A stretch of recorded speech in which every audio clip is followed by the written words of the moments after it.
After days of chasing geysers, dodging bison, and escaping the cold, we thought we'd earned a slow morning. But overnight, Yellowstone had other plans. If this trip had a through line, it might be the weather. And today delivered a fresh twist. Okay, well, it's snowing more. It gets a little warm where it's slushy and melts all the snow, and then it gets cold again where it snows more. And this sucks. Because it's summertime, and who wants snow? I am so glad I brought this ginormous jacket, though. June 13th. And it's snowing. Freaking Wyoming. I also think a bear came to our tent last night. So that was fun. It was cold, sure, but it was also something else. Quiet, still, like the whole park was holding its breath. By now, we were deep into the trip, park number 6. And while this was technically a vacation, we were starting to realize that camping across the West was a little more complicated than we'd imagined. Because even the most beautiful places on Earth still have cracks. But at that moment, all we could do was layer up, pack the car, and hope the day ahead would bring a little more magic and a little less snow.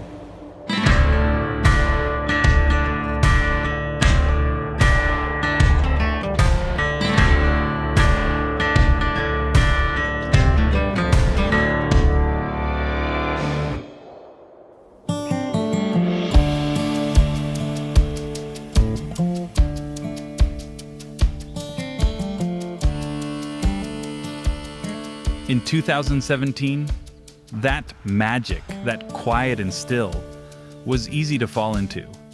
The crowds were still large. Over 300 million people visited national parks that year. But you could still find a bit of solitude if you woke up early, hiked far, or, like us, got snowed on unexpectedly.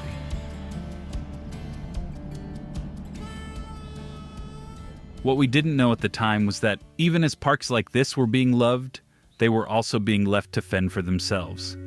Staffing had been quietly shrinking for years.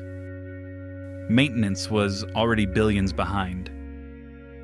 And though the visitors kept coming, the funding didn't. And an upcoming total solar eclipse was about to bring more people to these parks than anyone could have predicted.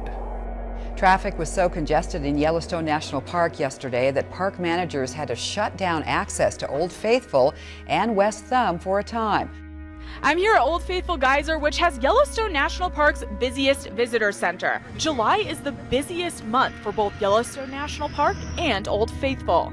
But on August 22nd, visitors to Old Faithful were the highest of the summer.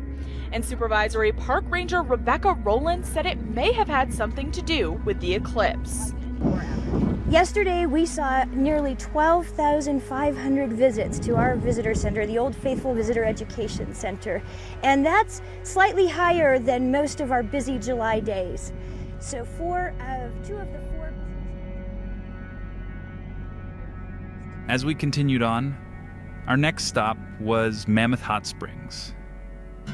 Instead of jagged peaks or wide-open valleys, you get tier after tier of white and gold terraces, steaming quietly in the morning air. The boardwalk winds you past formations, each one constantly changing as hot water deposits layer upon layer of calcium carbonate. Even if you visited every day, it would never look exactly the same. It's also where the old Fort Yellowstone still stands. Some national parks preserve the history of old military forts. In Yellowstone, the opposite is true. Our military fort once preserved the national park. As the world's first national park, Yellowstone was established in 1872, over 40 years before the National Park Service was created. With limited funds and staffing, the park fell victim to vandals, squatters, and poachers. In 1886, Congress refused to appropriate any funds to administer the park, so in desperation, the park turned to the Army for help. With the snow melting into rivulets down the terraces and the air warming just enough to make us believe summer still existed, we climbed back into the car and headed toward our next surprise, the Grand Canyon of the Yellowstone. Hey there, social media fans! Are you planning a trip to Yellowstone this summer? My fellow rangers and I have some great tips to help get you started. As you load up for the day, remember to pack your patience. Summers can be very busy, so expect crowded boardwalks, traffic delays, and limited parking.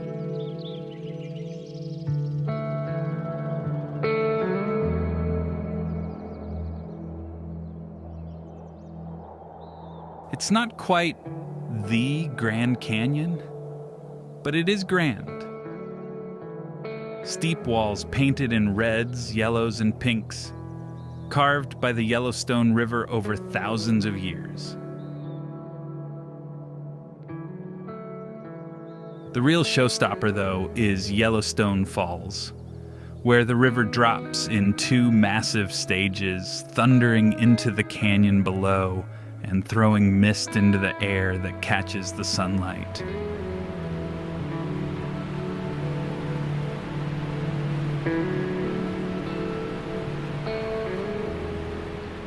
It's the kind of place that makes you feel small in the best possible way.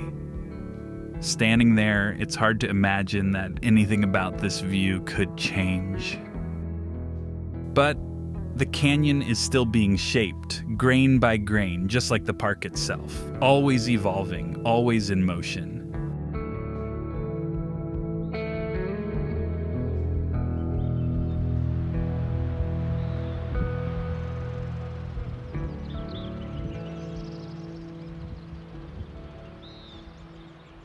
But not everything here is so fluid.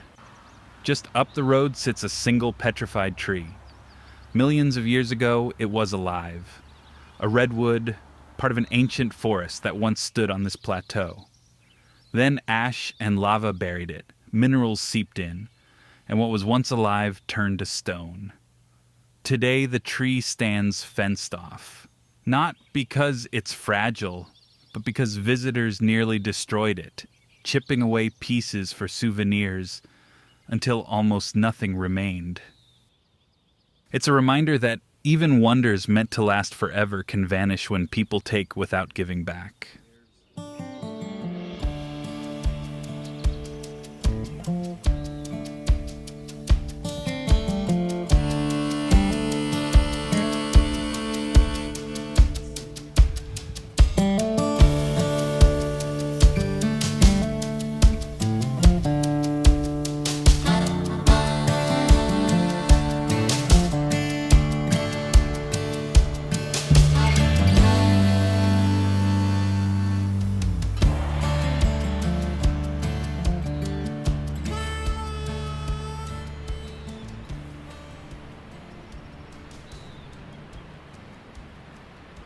Not far from here, you'll find the park's most restless residents, Yellowstone's bison, famously wild, famously stubborn.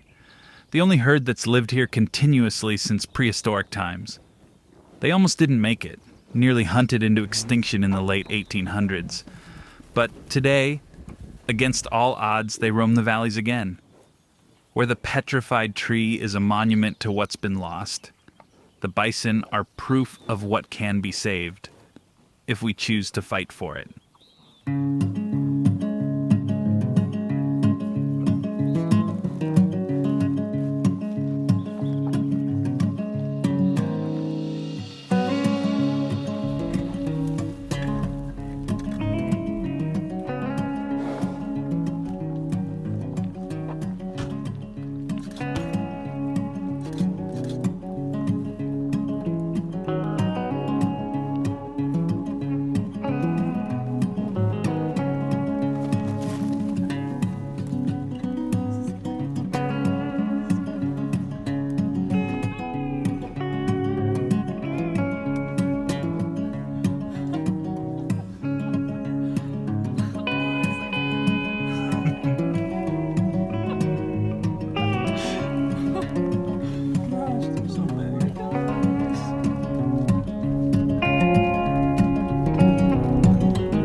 a park where petrified trees have turned to stone and canyons are carved a millimeter at a time, the bison are clear proof that Yellowstone is still alive.